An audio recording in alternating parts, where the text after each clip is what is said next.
Good morning student. बेटा 10th B class SST class आपकी, और एसएसटी में आपका सेकंड चैप्टर चल रहा है भारत में राष्ट्रीयवाद, चैप्टर का नाम है।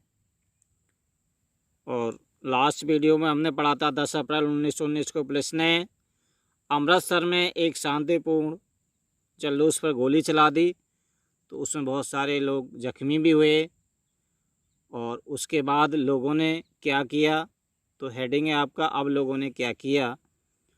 इसके बाद लोगों ने बैंकों, डाकखानों और रेलवे स्टेशनों पर हमला करने शुरू कर दिए। यानी कि सरकारी जो संपत्ति थी उसमें तोड़फोड़, आगजनी शुरू कर दी।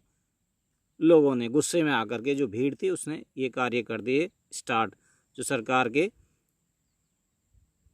के अधीन आते थे, जैसे रेलवे थी, डाकखाने थे, आपका कारखाने थे, इन लोगों पर, बैंकों पर, सब पे उन्होंने रेलवे स्टेशनों पर हमले शुरू कर दिए, तोड़फोड़ शुरू कर दी, आगजनी शुरू कर दी।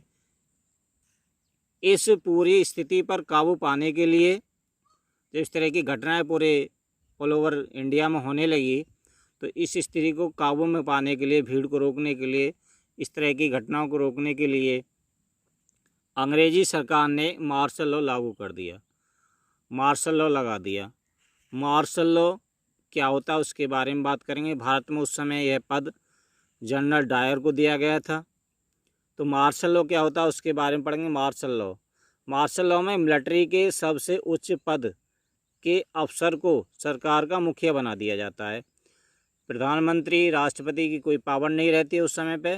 मिलिट्री लॉ मार्शल लॉ में जो जनरल होता है सेना का, वो पूरा जो कानून व्यवस्था है शांति करने के लिए, जो भी कानून लगाना देश में, वो जनरल के हाथ में आ जाता है। जैसे चाहे वो उस पर कहीं भी गोली चलवा सकता है और कुछ भी कर सकता है। तो सारे अधिकार उस समय जनरल को मिल जाते हैं। तो उस समय जनरल डायर को ये सारे अधिकार मिल गए।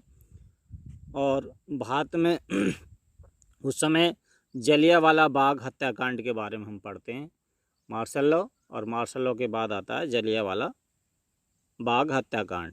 ये क्या था इसके बारे में पढ़ते हैं। 13 अप्रैल 1919 को अमृतसर में जलियांवाला बाग में बैसाखी का मेला देखने के लिए लोग जुटे हुए थे। बैसाखी का मेला लगा हुआ था। बैसाखी मनाई जाती थी जो अप्रैल में आती है, और उस समय पे बैसाखी का मेला लगा हुआ था जलियांवाला बाग में। बहुत बड़ा बाग था ये अमृतसर में, और अमृतसर हमारा पंजाब में है। तो वहाँ पे लोग इकट्ठे हुए थे, बूढ़े, बच्चे, जवान, सभी मेले देखने के लिए गए हुए थे। और उन लोगों को ये पता नहीं था कि यहाँ पे मार्शल लॉ लगा हुआ है, पूरे देश में मार्शल लॉ लगा हुआ है। यह मैदान चारों तरफ से बंद था। जो जलियांवाला बाग था उसके चारों तरफ दीवारें थीं, ऊंची ऊंची दीवारें थीं, और उसके 2 ही गेट बताए जाते हैं। और उस समय कोई हैंडपम्प वगैरह नहीं था, पानी पीने के लिए कुआं होते थे, और उसी में मेला लगता था।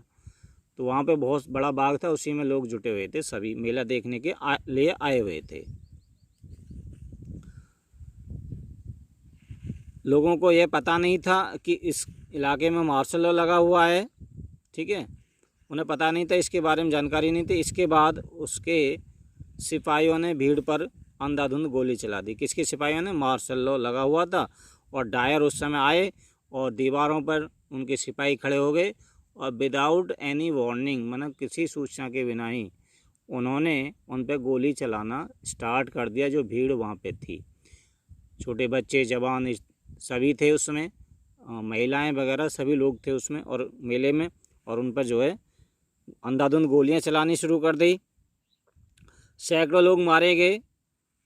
अंग्रेज़ों का ऐसा करने का एक ही मकसद था, गोली चलाई तो उन्होंने एक ही मकसद था कि उनका डर भारतीयों पर कायम रहे। वो हर तरह से भारतीयों को डराना चाहते थे, कोई भी रैली, जुलूस, आगजनी ना करे, उनको डराना चाहते थे। इसलिए उन्होंने क्या किया, वहाँ पे बहुत सारे लोगों को मार दिया गया गोली के माध्यम से। बताया जाता है कि उसमें कुएँ थे, लोग जान बचाने के लिए कुएँ में कूद पड़े, और कुएँ भी लाशों से भर गए, ऐसा कुछ बताया जाता है। उनका डर कायम रहे, ताकि भविष्य में कभी विरोध न किया रहे और भारतीय कभी भी उनका विरोध न करें, उनको डर उनके ऊपर कायम रहे अंग्रेज़ों का।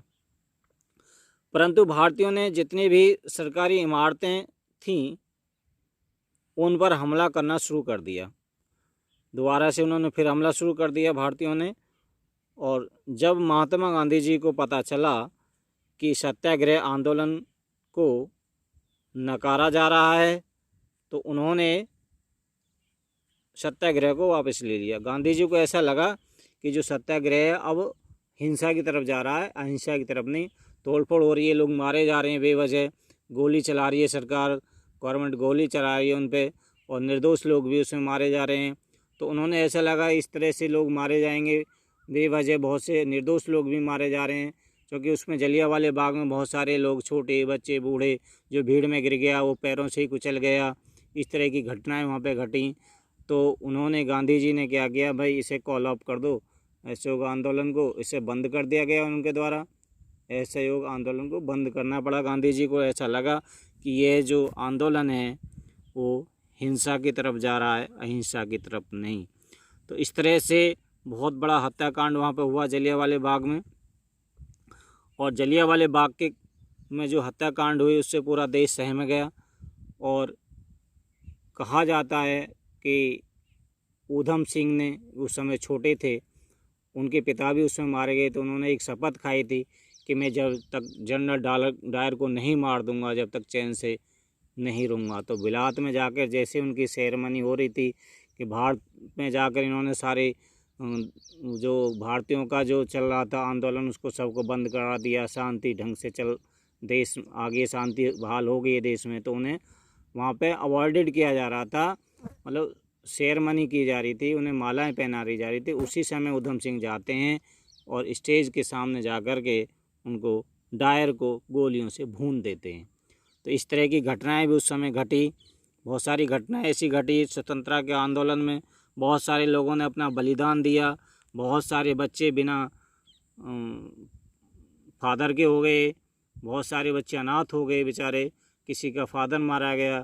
तो इस तरह से बहुत सारी परेशानियां वहाँ पे झेलनी पड़ी भारतीयों को, तब जा कर के कहीं स्वतंत्रता हमें प्राप्त हुई। तो इस चैप्टर में हम स्वतंत्रता के बारे में ही पढ़ रहे हैं, भारत में राष्ट्रवाद के बारे में पढ़ रहे हैं, भारत में राष्ट्रवाद किस तरह से चला, कैसी कैसी घटनाएं घटी, महात्मा गांधी जी ने कौन कौन से आंदोलन उसमें चलाए। ठीक है, तो इस तरह से सारी घटनाएं इसमें आ रही हैं आपकी। और साथ के साथ आपको नोट्स इसके तैयार करते रहना है, ये नोट्स हैं, और अपनी कॉपी पे साथ के साथ लिखते रहना है। हर एक वीडियो को आप देखें तभी आपकी समझ में आएगा। यदि आप बीच में 2 वीडियो छोड़ देते हैं या 1 छोड़ देते हैं तो नेक्स्ट वीडियो आपकी समझ में बिल्कुल नहीं आएगी। तो ध्यान रखिए।